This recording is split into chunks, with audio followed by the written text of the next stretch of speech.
Desculpe. Boa noite, amigos, amigas. Para quem acompanha ao vivo o nosso curso sobre as filósofas da antiguidade,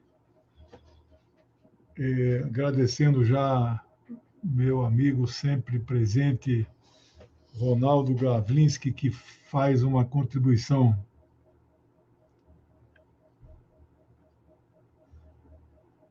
Ah, esse aqui? Esse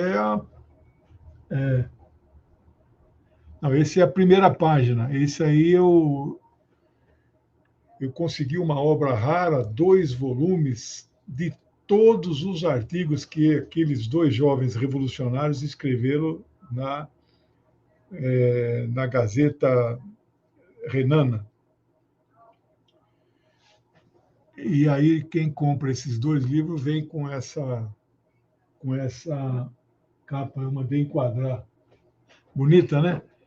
Eu li inteirinho todos eles. Você vê um jovem de 29 anos, revolucionário, tratando de assuntos não só da Prússia, onde eles moravam, né? Mas do mundo. É impressionante. Eram gênios da época deles, né? Bem observado. Pessoal,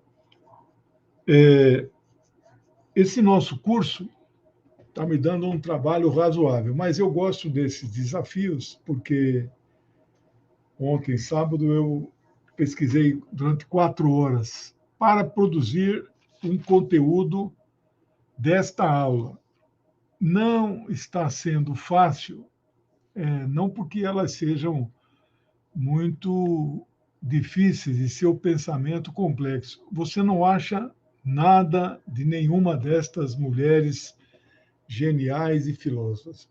Quanto mais eu estudo, mais eu estou feliz, contente, é um desafio importante, e sabendo que esse trabalho que eu farei, talvez um dia transforme isso em um livro, é a minha modesta contribuição para resgatar a memória destas mulheres maravilhosas, né? Bibliografia quase zero. Um livro só produzido no Brasil, e só esse trechinho aqui, ó, que vocês estão vendo aqui no começo, fala dessas filósofas. Então você vê que é 5% do livro. Depois tem um livro que não é publicado por editora nenhuma, mas tem um código de barras, como se fosse um livro. Das filósofas que eu quero, só fala 3. Depois tem um outro livro, que é um compilado, esse fala já de 7 das filósofas que eu quero, serão 20, que é especificamente as pitagóricas. Mas esse livro não tem ISBN, né? Então não é um livro, é um compilado, né? E esse aqui é o livro que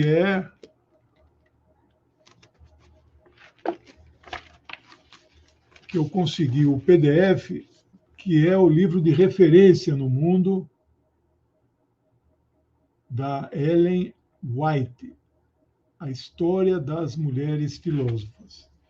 Esse vocês veem aqui marcado, essa aqui tem bastante. Esse é apenas o volume 1, que vai de 600 antes da era atual até 500. Né? Então, pega aí Hipátia, Macrina, né? Só. Esse é o volume 1. E essa filósofa de hoje, que tem aqui é a Mia, não sei se dá para ler aí.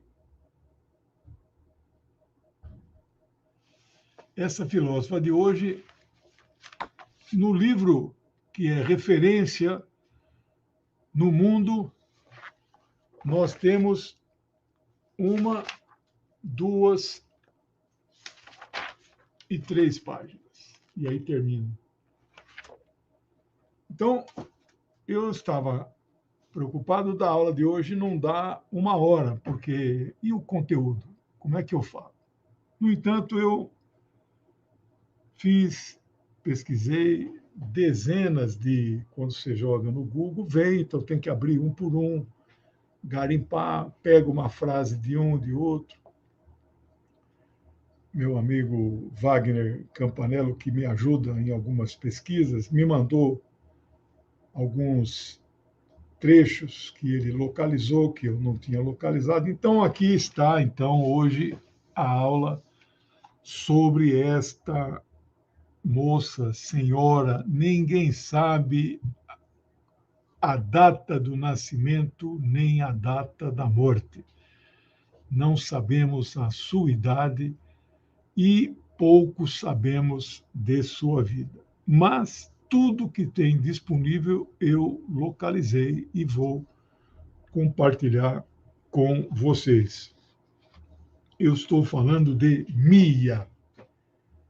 Nós podemos escrever M-Y-I-A, Mia, ou Mia, M-I-A. Tem as duas formas. O nome Mia pode ser que seja um acrônimo. Sabe o que é um acrônimo?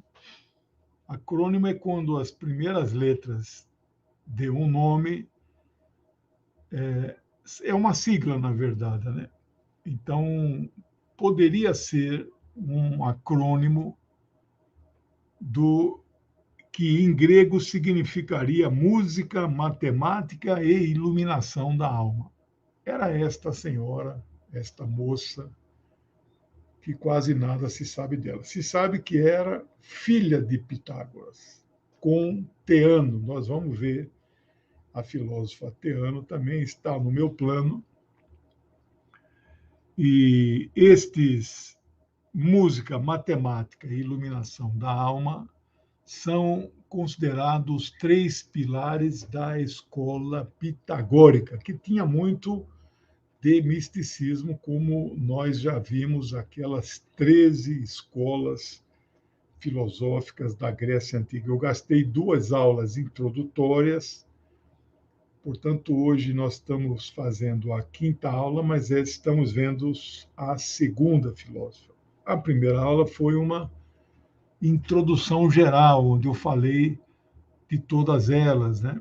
O curso é um curso livre, não tem certificação, não tem um planejamento rigoroso, mas eu fiz o meu, né? Eu pretendo abordar, não vai dar para vocês verem, mas aqui é mais ou menos uma lista de 20 filósofas em ordem cronológica. Este é mais ou menos o meu plano. Então, se uma aula por filósofa, então, a partir de hoje, nós teríamos ainda umas 19, 18 semanas de curso, não é? Então, espero que vocês tenham paciência e vamos, então, agora... o significado também do nome Mia pode ser mosca. E daqui a pouco vou falar de um título de um livro de um outro autor que fala dela, que tem mosca no título.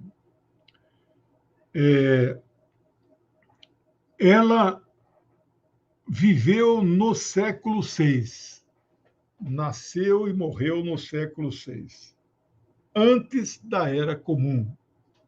Se você quiser usar antes de Cristo, é problema seu.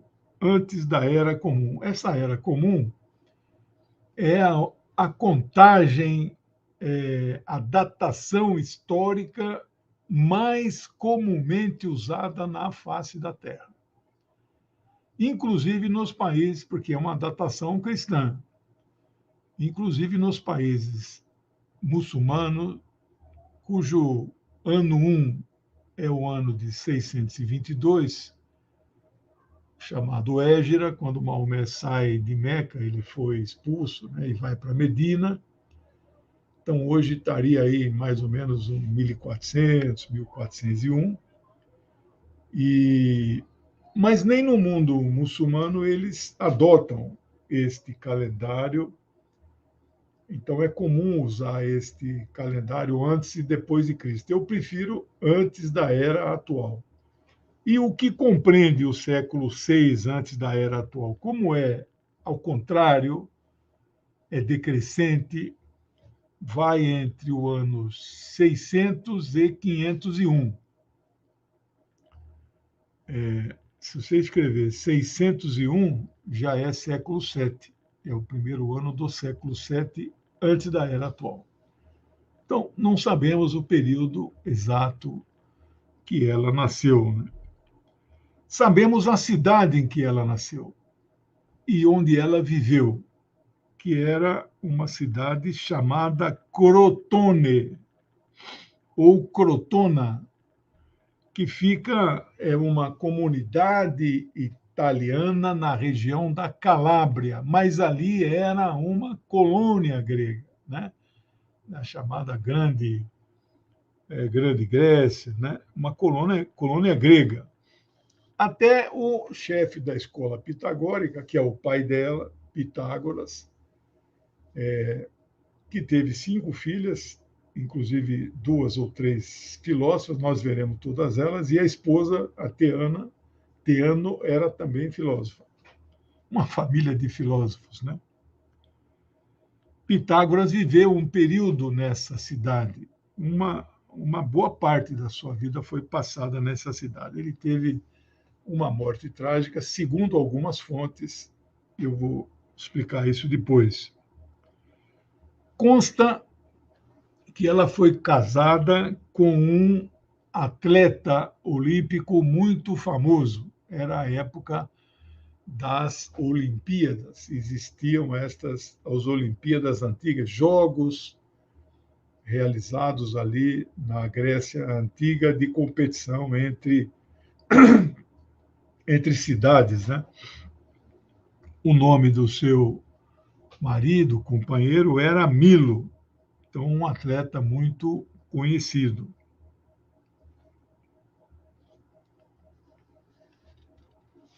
Uma de suas irmãs, Melissa,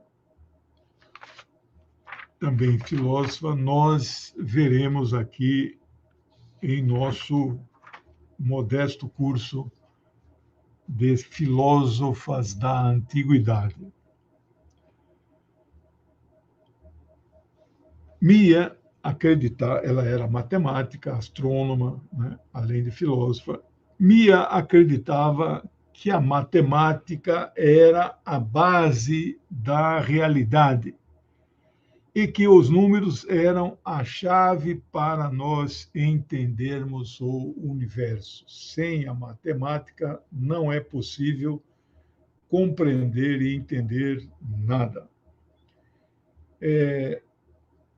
Matemática não dá para dizer que é uma, não sei se podemos dizer que é uma ciência, mas é uma área do saber muito específica e abstrata.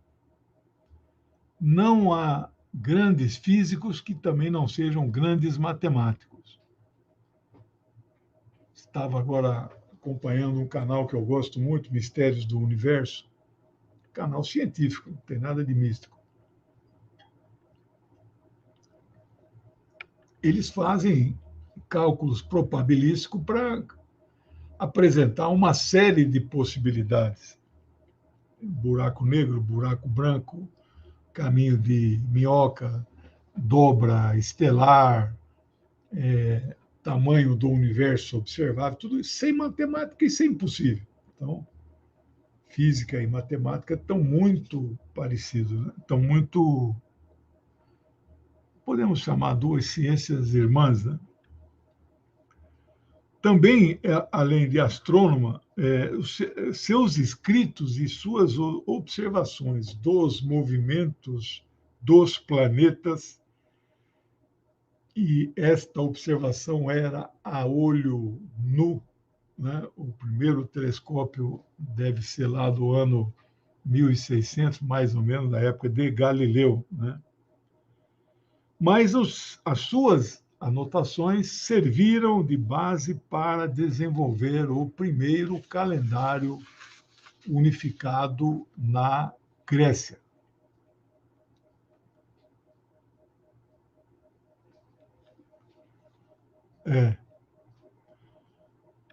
Há um historiador, o nome dele Luciano, ninguém tinha sobrenome, então era Luciano de Samosata, que era uma cidade grega, viveu entre 125 e 181 da era atual, portanto, mais de 700 anos depois dela. Luciano escreveu um livro, uma obra, aqui entra o nome dela, Elogio da Mosca, não é? Elogio da Mia. Né? E há uma passagem nesta obra dele em que ele menciona o seguinte, abre aspas, poderia falar muito sobre a sua vida, a vida de Mia, que é filha de Pitágoras. Não fosse ela já conhecida por todos. Aqui, desculpe o termo, o desgraçado disse que ela era muito conhecida e muito famosa, então ele declinou de escrever sobre ela. Né? Porque como nada do que elas produziram foi preservado, e nós sabemos algumas coisas sobre ela do que outros escreveram. Este aqui disse que ela era tão conhecida que preferiu nem falar. Né? A maioria dos seus escritos foram destruídos por pessoas que lhes faziam oposição ao seu pensamento. Ali era um centro de debates, né? Uma escola filosófica. Acredita-se que a sua obra mais importante que ela escreveu e que não nos chegou tinha o seguinte possível título, abre aspas, aplicação do princípio pitagórico no cotidiano da mulher. Nós vamos ver daqui a pouco uma carta que foi preservada, que ela escreve para alguém chamado Phyllis, né? Que ia ter um bebê. E os conselhos que ela dá. Né? Bom, eu não sei se o que eu vou falar aqui tem base na realidade, mas o seu pensamento era uma adaptação dos conceitos pitagóricos para as mulheres. Não posso arriscar se ela era uma feminista, direito das mulheres, mas vocês julguem daqui a pouco quando vocês lerem a carta e a interpretação dada a esta carta de ninguém menos que a doutora Ellen White, né, da Universidade de Minnesota. É viva ainda.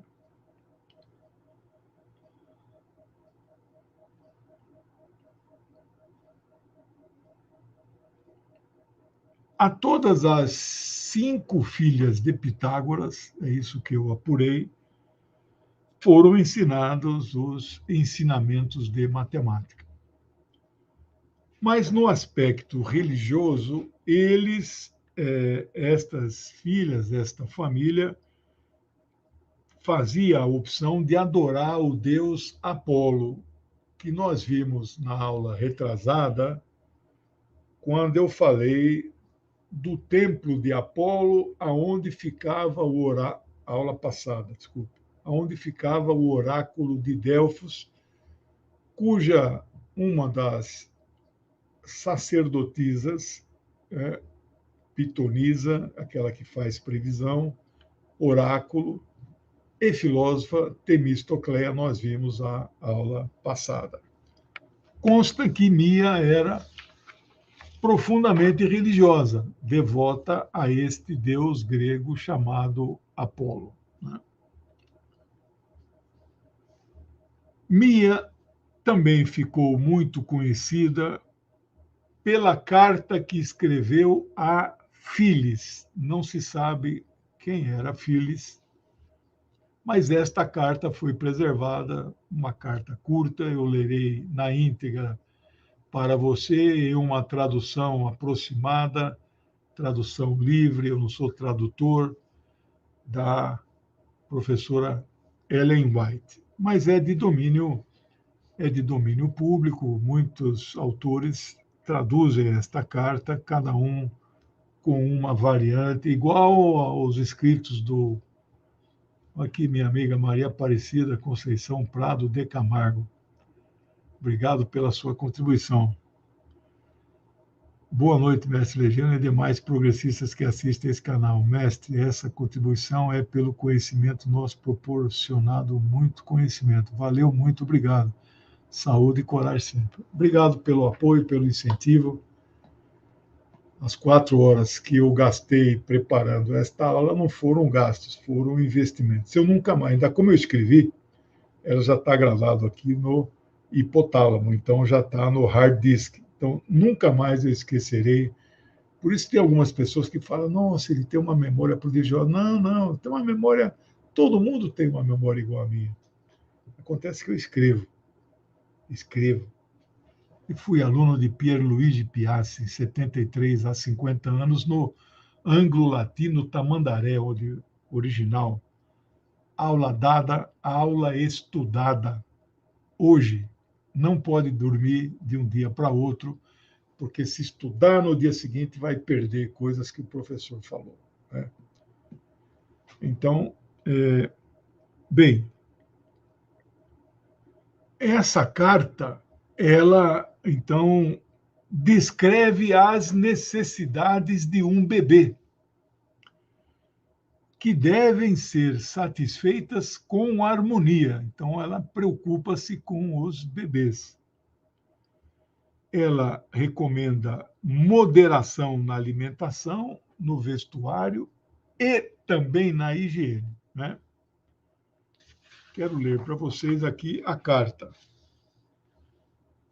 Tradução livre de Text of Smia's Letter to Phyllis, página 15 e 16 de A History of Human Philosophers, volume 1, Ancient Human Philosophers, 600 before Christ, 500 Anno Domini, Mary Ellen White, da Universidade de Minnesota, publicada em 1987, volume 1, Martinus Publishers, Boston. Diz a carta. Saudações. Pelo fato de você ter se tornado mãe, eu te ofereço este conselho. Escolha uma ama que seja bem disposta e limpa, uma que seja modesta e não se dê a dormir ou beber excessivamente. Tal mulher estará melhor preparada para julgar como educar seu filho de modo apropriado ao momento do nascimento dele, desde que, obviamente, ela tenha leite suficiente para amamentar a criança e não seja convencida pelo marido ao entretenimento que acontece na cama. Pois vou explicar. Uma ama tem grande responsabilidade nesta que é a primeira e a parte preparatória para toda a vida da criança. Ou seja, nutrir com o objetivo de criar a criança. Por isso, ela fará todas as coisas bem feitas no tempo apropriado. Deixe que ela dê o peito e amamente, não no calor do momento, mas de acordo com o devido arrazoamento. Assim, ela guiará o bebê a uma vida com saúde. Ela não deve dormir quando ela mesmo tiver vontade de dormir, mas quando o recém-nascido desejar descansar. Pois eu explico. ela não será um pequeno conforto para a criança, que ela não seja irracível, loquaz ou indiscriminada na alimentação, mas ordenada, temperante e, se for possível, não ser estrangeira, mas grega. Também explico depois. É melhor colocar o recém-nascido para dormir quando ele estiver adequadamente amamentado. Então, o descanso é agradável para o pequeno e a alimentação é de fácil digestão. Se houver outra alimentação, a comida deve ser dada de modo mais simples possível. Evite completamente o vinho, por causa dos seus fortes efeitos, ou o adicione com moderação, misturando ao leite noturno. Não dê banhos seguidos na criança. A prática de poucos banhos em temperatura amena é melhor.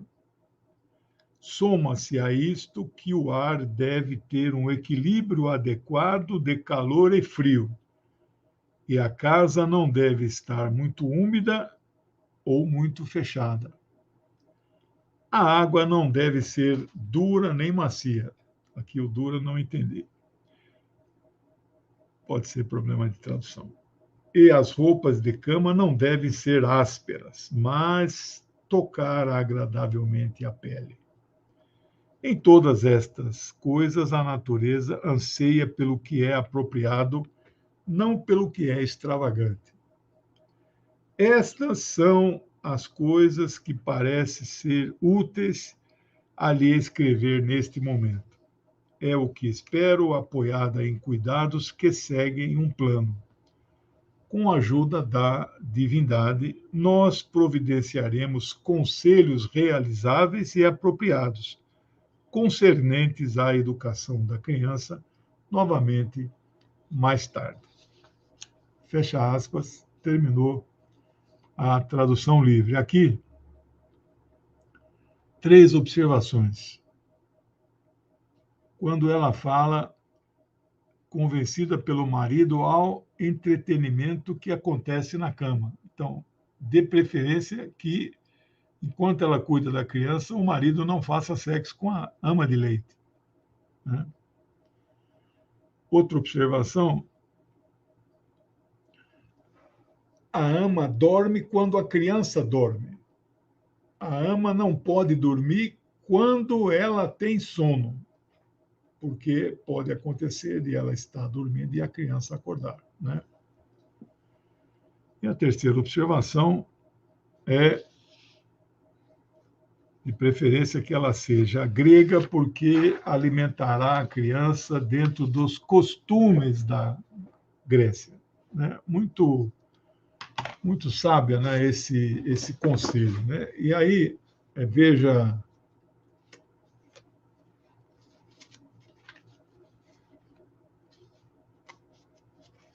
a professora Ellen, né, que publica The reader may be impressed as I was at the extent to which this advice of temperance of care. Você, provavelmente, como eu, ficou assim impressionado ao ler este tipo de carta com estes tipos de conselho. Então, eu fiquei também, não é? Mas temos que ver que é uma carta escrita há 2.500 anos atrás. Né? Então, está aqui a.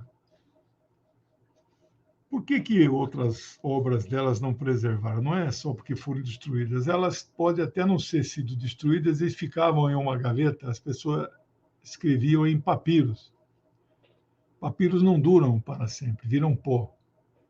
Então, eles têm que ser copiados para permanecer até chegar em 1450, quando veio Gutenberg, né? Johannes Gutenberg, eu tenho o livro da história dele aqui, muito bonito, onde ele descobriu a prensa com tipos móveis, e aí o livro foi possível ser feito, não é? Então, ninguém transcrevia, ninguém copiava as suas obras. Então, isso é o machismo e o patriarcalismo impediram que as obras dessas filósofas chegassem até nós. É uma tristeza. Eu estou gostando de estudar, pesquisar, mas eu fico triste no momento que eu estou fazendo isso, né? Bom, a casa que ela morava funcionava a escola pitagórica. Até um certo período antes dela casar, era a escola do seu pai. Um certo dia, ela foi atacada. Aqui, alguns autores se dividem, os que escreveram sobre a história de Pitágoras, né?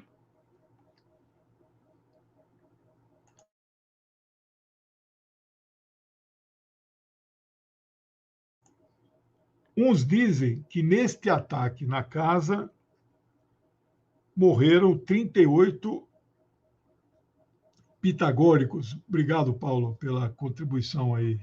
Me ajuda muito. Morreram 38 pitagóricos, filósofos, filósofas, né? Mas também há registros contraditórios que Pitágoras, o ataque aconteceu, mas que no dia que aconteceu, Pitágoras não estava presente, mas ele estava dando um atendimento a um outro filósofo chamado Ferécides de Ciro, com S, em seu leito de morte. Então, ele estava lá dando um atendimento, ou falando algumas palavras de consolação, ou mesmo prescrevendo algum tipo de. Esses cientistas, esses homens geniais e mulheres geniais, eles dominavam um amplo espectro, uma ampla gama do saber, né? O que é certo é que depois desse ataque, Mia e sua mãe, Teana, que sobreviveram, elas então mudaram para Samos, cidade onde nasceu o famoso filósofo Epicuro.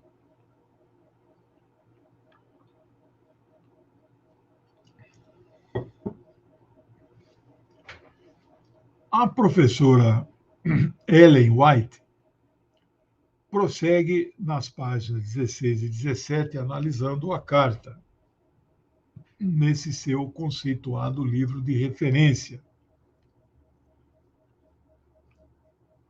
E é dela a seguinte observação, abre aspas. Espera, antes de abrir aspas,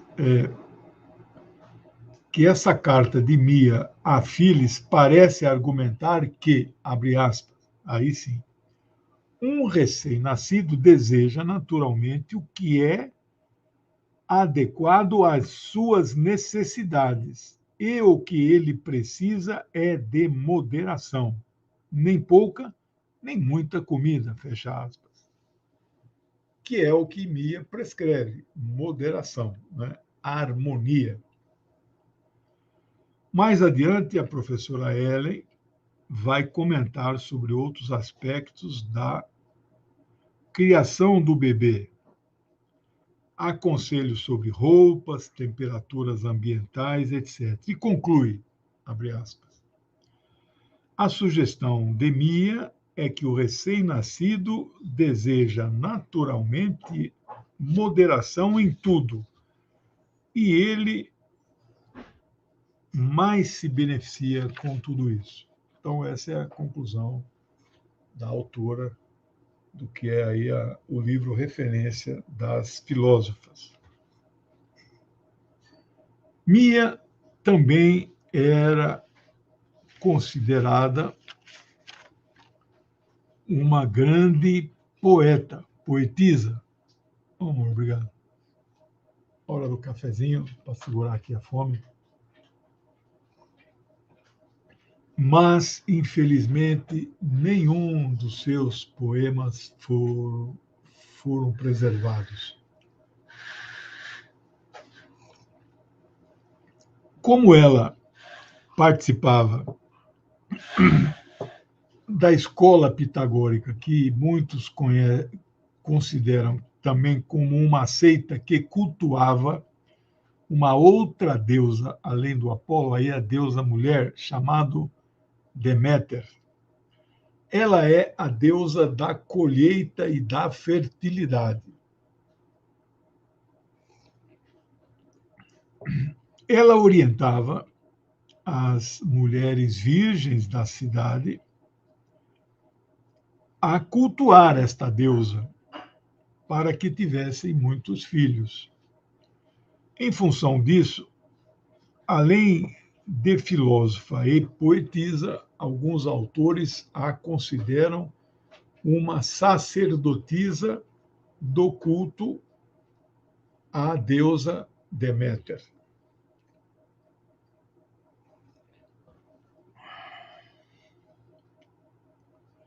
Após ter se casado com Milo, também ficou orientando mulheres casadas no culto da deusa Deméter. Né? Segundo a professora Ellen White, em uma tradução livre de um trecho da sua obra, ela diz o seguinte, abre aspas, as primeiras pitagóricas viram o cosmo ou o universo como ordenado e harmônico. Tudo tem uma relação matemática particular com tudo mais. Harmonia e ordem existem quando as coisas estão em relações adequadas entre si. Esta relação pode ser expressa como uma proporção matemática. Fecha aspas. Isso está naquelas 3 únicas páginas que encontra informações sobre nossa Mia.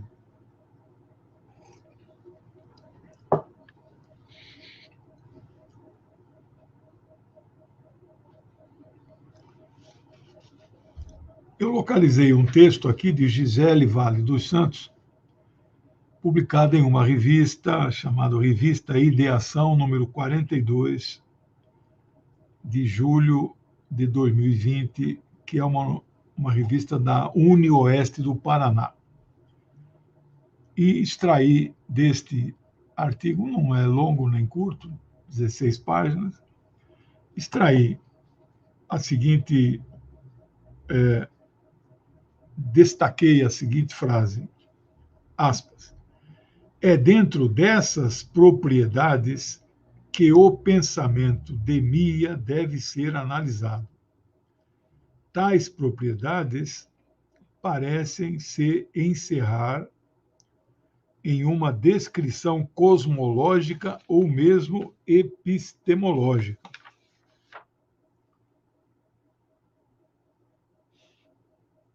Então, essa relação, né, de cosmo e universo harmônico.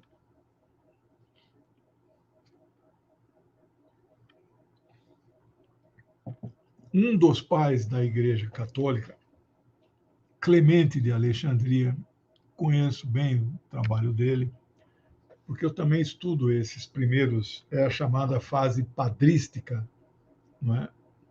Priest em alemão. Se eu tivesse dinheiro, eu compraria, mas a livraria Paulus, uma editora, eles têm uma coleção com 55 volumes de todos os primeiros padres, teólogos, pais da igreja, os que escreveram, né? Este é um dos mais importantes, né? Clemente de Alexandria, tem Fílon de Alexandria, né? Tem Pápias de Hierarques, tem vários aí, né? Bom, ele foi um dos que escreveu sobre Mia, na sua obra chamada Stromata, que é o terceiro volume sobre a vida cristã. Clemente viveu entre os anos 150 e 217. Eu não consegui localizar a passagem do livro dele que fala dela. E aí, claro, amanhã eu penso em publicar um livro, né, Filósofas da Antiguidade, e aí vou adquirir o livro dele, lerei integralmente e acharei a... Não tem na internet essas coisas, né? Trago também aqui outro filósofo, o nome dele é Jamblico, que viveu bem depois de Clemente, entre os anos 245 e 325. Ele também escreveu sobre ela em sua obra, abre aspas, A Vida de Pitágoras. Né? Não há na internet o conteúdo geral deste livro, mas seguramente ele está disponível, eu adquirirei. Que veja, então, esse é todo o conteúdo que eu achei. Tem mais um pouquinho ainda, mas que é quase nada. É uma carta, é o título de uma obra, né?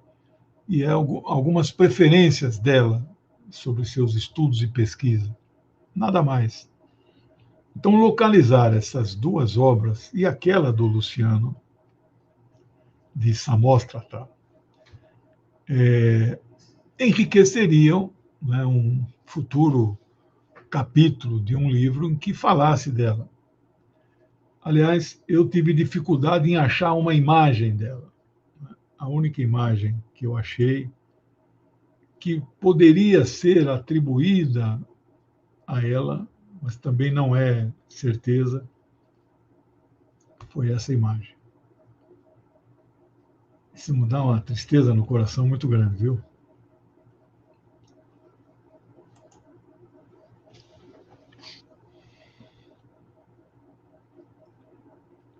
E vamos para os finalmente. Pode-se dizer que, pelo que nos chegou, que o papel das filósofas pitagóricas como Mia seria, abre aspas, ensinar a outras mulheres o que as mulheres precisam saber para viver em harmonia as suas vidas e criar justiça e harmonia em suas almas e em seus lares. Isso que Mia fazia. Aqui é deste livro que ele não tem, deixa eu ver aqui, ele não tem ISBN, mas é uma obra magnífica. Eu já li ela quase inteira. São trechos da tradução. O título é Traduções de Comentários sobre Pitagóricas, página 33.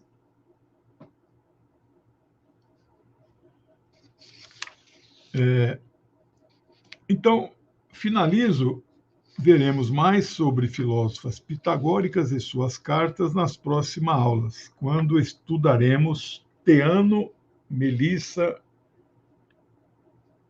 Aesara, Perictione. Perictione já não é mais pitagórica, mas é mais ou menos essa ordem que eu falarei. Pessoal, era isso o que nós tínhamos sobre esta mulher maravilhosa. Não há mais do que isso, nem pela autora do livro de referência sobre mulheres filósofas. Está aí a chave do meu Pix, quem quiser fazer contribuição, me ajudar a comprar livro.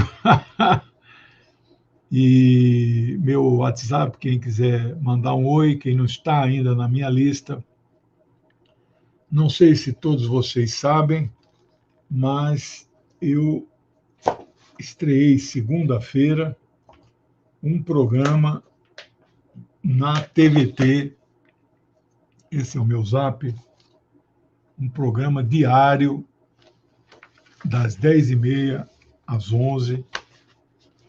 Quem apresenta o programa comigo, quem ancora, né, é a jornalista Thalita Galli.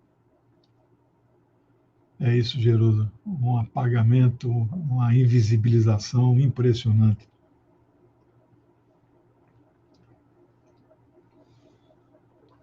Estou aqui tentando desenterrar informações, tornar visíveis essas mulheres, mesmo assim, está sendo uma tarefa difícil.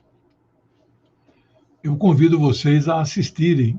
O nome do programa é Geopolítica em Foco, onde nós analisamos, eu seleciono na noite do dia anterior, de 8 a 10 notícias mais importantes no mundo, em todos os continentes. Quando faz a chamada, esta matéria aparece no fundo, e eu analiso. Então, não é um programa noticioso. É também, mas ele é analítico, né? Eu fiquei muito honrado com o convite que a TVT me fez, está dando uma audiência muito boa, e não é só no YouTube, né? Eles estão na grade da NET, no Grande ABC, e eles são uma TV aberta, digital, tem um chip. Na Grande São Paulo, pega sem nenhum aparelho, né? 37 cidades. E no Brasil inteiro e no mundo pega com parabólica, canal UHF, uma coisa assim. Então, convido vocês, todos os programas, aqui a cara do Geopolítica em Foco. Todos os 5 programas desta semana vão ficar sempre arquivados em uma playlist, né? Então, é assim, em cima da hora. Amanhã vamos abrir, por exemplo, comentando o resultado das eleições no Equador e na Guatemala, que aconteceram hoje já em segundo turno, né? Pessoal, boa semana para vocês. Amanhã à noite, 19 horas, programa. Eu tenho Twitter. Eu não sei como que... tem que ter um arroba, né? Legião Nimirhan, não sei se tem um ponto no meio, eu não lembro. Eu uso pouco, mas uso.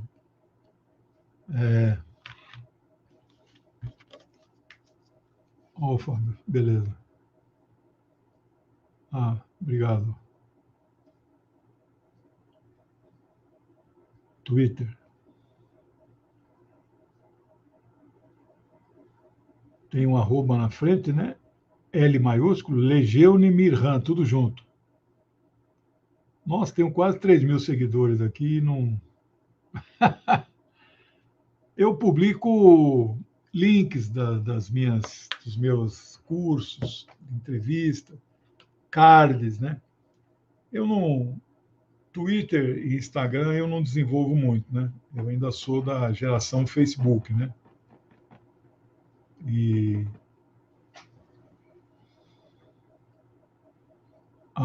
é isso aí. Bom, então amanhã à noite, 19 horas, Rosa Sarkis. Quarta-feira é o dia mais difícil para mim. 5 programas ao vivo. Porque de manhã, 10 horas, que era no 247 com o Zé Reinaldo, foi para as 13 horas. Então, quinta-feira é 10h30, Geopolítica em Foco. 13 horas, O Mundo Como Ele É, ao vivo, das 13 às 14 com o Zé Reinaldo no 247. Às 15h30, eu volto com a Thalita, meia hora de comentário dentro do programa dela, das 15 às 16, chamado Bom para Todos. Faz 4 anos que nós estamos lá. Às 16, eu fico 1 hora no DCM. E às 18, o curso de Mao Zedong, que vai redundar no livro Mao Zedong para Principiantes, que é o 5º e último volume da coleção para principiantes. Eu tinha planos de lançá-lo em dezembro, não sei se vou conseguir, porque agora que estou escrevendo a segunda, já está escrito, estou fazendo a edição final. Como eu gasto 1 hora, cada página 1 hora, e ele deve ficar com 150 páginas de Word, quando for diagramado o livro, vai pular para umas 500 páginas, igual o do Stalin, né? Então, aí eu preciso de 150 horas para editar, e não é fácil conseguir essas horas, não tenho tanta... Eu pensava na vida que quando eu me aposentasse, seria... Mas é isso, eu quero ser assim, né? Esse rigor científico, estudar. Quantos de nós, de vocês, passariam o final de semana estudando, né? Vou fazer 70 anos. Então, é muito importante, muito importante. Estou feliz com isso. E aí a semana acabou. Eu estou deixando livre terça, quinta e sexta, mas sempre tem lives extraordinárias. Sexta vai ter uma às 18 horas, chama Bancada do Livro, é um canal aí, eu vou comentar um dos meus livros, né? E domingo que vem, neste mesmo canal, às 19 horas, vamos ver. Eu não vou anunciar qual é a filósofa, porque o meu medo é, às vezes, não ter que ser mais do que uma filósofa. Você vê, hoje a aula foi 40 minutos, 42 minutos de conteúdo, não dá 1 hora. Então, se eu não conseguir, às vezes, né, 30 minutos no máximo, eu sei calcular, pelas páginas manuscritas do meu roteiro, aí eu coloco 2, né? Espero não fazer isso nenhuma vez. Dedicar todas elas, no mínimo uma. Algumas, talvez 2, como Hipátia, né? Grande filósofa, Hipárquia, Macrina, vamos ver. E se precisar 2 aulas, eu dedicarei. É o mínimo que nós podemos fazer pela memória dessas mulheres maravilhosas. Boa semana a todos e todas. Beijão. Tchau, pessoal. Obrigado, Verusa. A que horas eu estudo? Eu vou falar do meu dia depois, né? Porque meu dia começa cedo, entre 5 e 6 da manhã. Eu sou muito disciplinado. Eu leio livro em papel, pelo menos 2 horas por dia, né? Semana passada, eu estou mantendo a média um livro, a meta é 2 por semana, né? E então tem o tempo de livro em papel, depois tem o tempo de leitura, a leitura de internet, de notícias, né? Que aí é o estudo individual, sempre anotando, né? E quando estou em frente a uma tela maior, eu assisto canais científicos, documentais, né? Quer dizer, histórico, filosófico, matemática. Eu gosto muito de ficar resolvendo problemas matemáticos na tela. Então, isso me descansa um pouco a mente, né? Então, é assim, né? Não sei quantas horas vocês leem por dia, quantas horas vocês assistem maratonando série, né? A onda é essa, todo mundo maratona, né? Eu não maratono, eu maratono livros, né? Bom, pessoal, boa semana para vocês, viu? Beijão, tchau.